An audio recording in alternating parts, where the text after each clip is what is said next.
problem that we have right now with our culture is we have a short-sightedness when it comes to leadership. We have this idea that it has to be very forceful and very demanding and very vocal. When I look back on my life and I look at the leaders that have been most impactful to me, those people all had the same qualities and characteristics. Is they led by life example. They led in most cases in quietness. Yeah.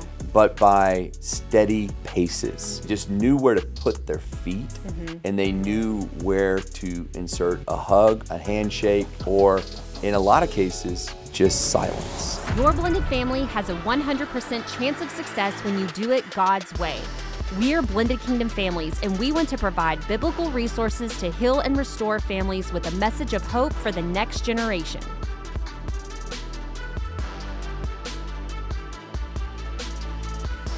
Hey guys, welcome back to the BKF podcast. Today we are going to have a really interesting topic. Yes, and it's not so much geared on marriage or necessarily a blended family topic, anything like that. It's more about leadership and what does leadership look like inside and outside of our home. So this is coming from a perspective of leadership within our family, but also as husbands and as wives and as bonus moms and as bonus dads, what this can look like inside and outside our home. Yeah. So guiding, influencing, and inspiring others to achieve a common goal. This is what we're talking about, leadership. Yeah.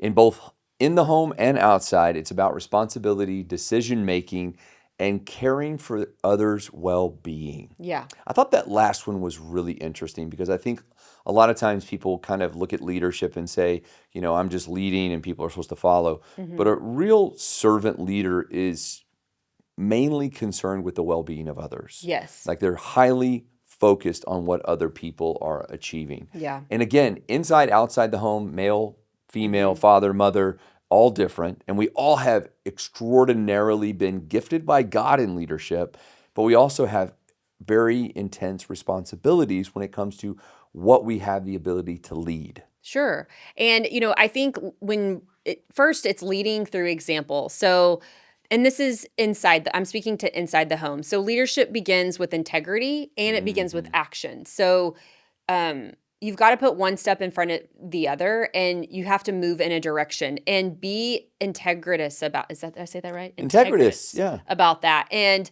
of good character. Whether at home or outside, your actions should reflect your values and your principles, who you are.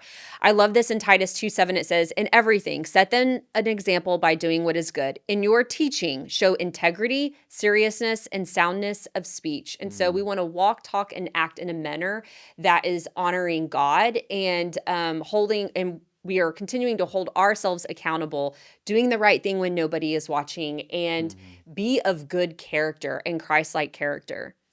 And I think the problem that we have right now with our culture is we have a short-sightedness when it comes to leadership.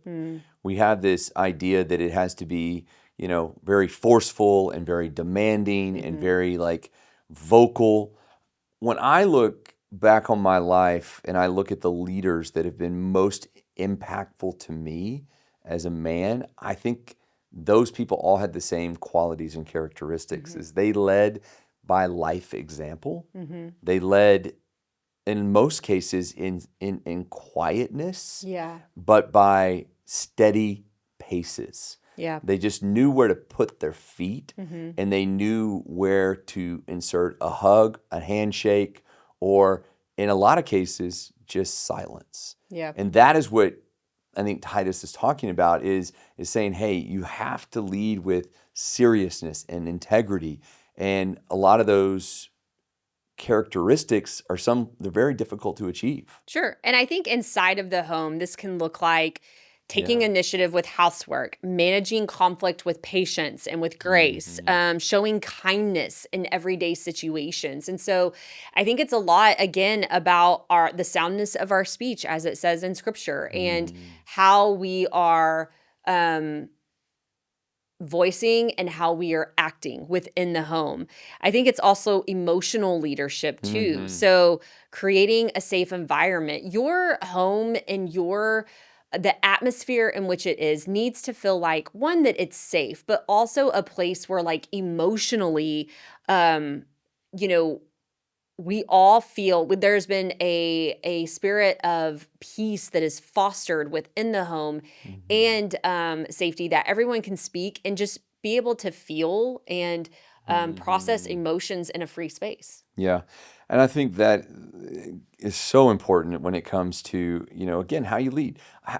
Leading is not just about what you tell people, it's about what you ask them. So when you're talking about fostering an emotional, safe place, it's about the questions that you ask and things like that. Leading with compassion, listening, understanding. Yes, absolutely. Making sure that it's an environment where spiritual and emotional growth can thrive. Yes. And promoting personal growth, I think, is another big one. So leaders in a home should support and encourage each family member to grow spiritually, emotionally, and personally. So you want them to be able to express themselves. We want them to be able to, we talk about praying a lot. And again, when I think about leadership, I think, in terms of the spiritual side, is teaching your kids how to pray boldly, how to, what books they, are great to read, how can they expand their own knowledge base. These are all about how we lead inside a home with what we encourage our kids and our spouses to physically do. Yes. And, encourage your children to pursue their passions. Help your spouse develop in their career. Attend family devotionals together. Like you were saying, pray together. So supporting their personal growth, it can be anything from, the things that they desire to do, but taking those opportunities to seek those out, see those things, and provide that emotional support, which is emotional leadership. If you see that your kids or your spouse is struggling, be the person to step up and say, and speak it. I see that you are struggling. Not that it's not something that you want to withhold, and you don't want to mention something out of fear that they're going to think you're being critical or take it the wrong way, or that you're going to overstep. Give your spouse the opportunity and give yourself the opportunity to lead emotionally in those areas, so that one, those things can be addressed, but two, that you're creating that environment. Well, and you brought something up. I want to highlight this. If you find yourself in moments where you're trying to encourage and it's being received as critical, you need to go back to some of these basics of saying, hey, if I could not encourage in this way and it be received that way, then what did I miss? What happened? Am I not leading in other areas where, emotional support or leading by example? I mean, there should be a really strong grace area when it comes to, hey, I want to pour into you and I see this happening. And if the response is anything but, gosh, thanks for pointing that out. Hey, what can we do together to make this better? You can see where your leadership has maybe not been sufficient in other areas. Yeah. So we'll switch from inside to outside. Yeah. So I want to go to this verse in Colossians 3:23. It says, whatever you do, work with all your heart as working for the Lord, not for human masters. I think because of my age, I'm 50 now, or almost 50. You're 49. 49. You're 49. I'm getting to these like reflection points in life. I know you've been there. If you're listening, you're like, I'm with you. You get to these reflection points where you're like, okay, what am I working for? What am I doing all this for? What is the bigger, grander scheme of all of this? Yeah. And I think, again, we want to look at it and say, God gives us gifts and talents. We're supposed to use those gifts and talents to affect people's lives for the kingdom. Yeah. That's what we do. Yeah. So leadership in the workplace and building a positive work culture is very important. You're spending 8, sometimes 10 hours a day with your kind of like your work family. Yeah. And you're then taking that back into your own home, which is, again, your ground zero ministry. Yeah. So you want to make sure that you're leading your home in ways that influencing others in your professional life the same way. Yeah. So don't change when you go outside. Yeah. Don't become the guy's guy who's, saying whatever they want to say and then going home and doing whatever, they're supposed to do.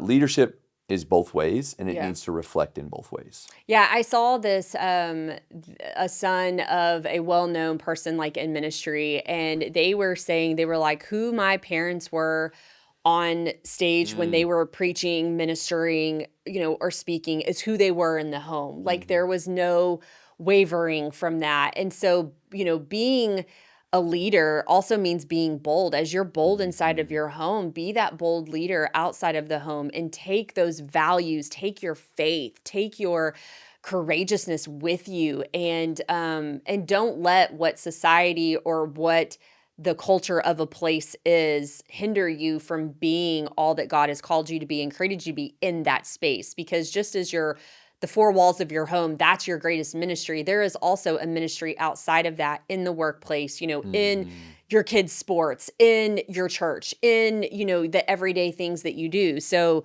I would just say, just to encourage you, like you just said, Scott, be that leader that you are in the home, outside of the home. Yeah, get involved in the community where you can. Yeah. I think that again, God puts things in your path that says, hey, I'm going to use you in these areas. There's nothing wrong with that. I think if you have the time and the space, you should do that and lead with integrity and accountability. And it Again, and admit when you're wrong. oh my gosh, Yeah. yes. I mean, as Scott's a CEO of a company, and we have our therapist at our counseling center, and even being a ministry. I mean, I will, be the first to say, like, there have been so many times I've gone to our team and I'm like, it's on me. Like, I missed this or whatever, owning your faults and, saying, hey guys, we are not perfect. And, we miss the mark here as leaders. I think that is a very, just, as a leader, like, just a great characteristic that you can have is you have to be teachable as well, and you have to take responsibility and accountability for yourself, and give yourself grace in that too, and understand you're not going to be perfect, and and people want to hold you to a perfect standard, and it's not that expectation. It's not realistic. So give yourself grace in that.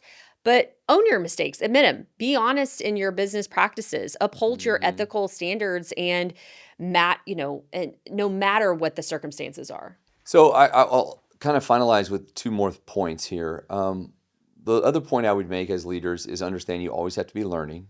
So there's so much material out there. There's so much technology out there that can help you, that can make you a better leader.